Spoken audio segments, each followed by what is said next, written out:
aka $50,000 pulim bor. Qayerga investitsiya qilsam bo'ladi? Dubayda qurilayotgan yangi ko'chmas mulklarga investitsiya qiling. $50,000 boshlang'ich 24% ni to'lashga yetadi. Qolgan qismini uy bitguncha bir necha yil davomida bo'lib to'lashingiz mumkin.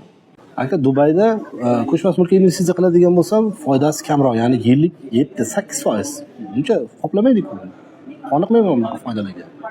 Kattaroq foyda xohlasangiz, kriptovalyutalarga investitsiya kiriting. 3 yil oldin Bitcoin narxi $20,000 atrofida edi. Hozir esa $120,000 gacha ko'tarildi. Aka, kriptovalyuta slishkim tavakkalchiligi yuqorida. Bir qarasang ko'tarilib ketadi, bir qarasang tushib ketadi.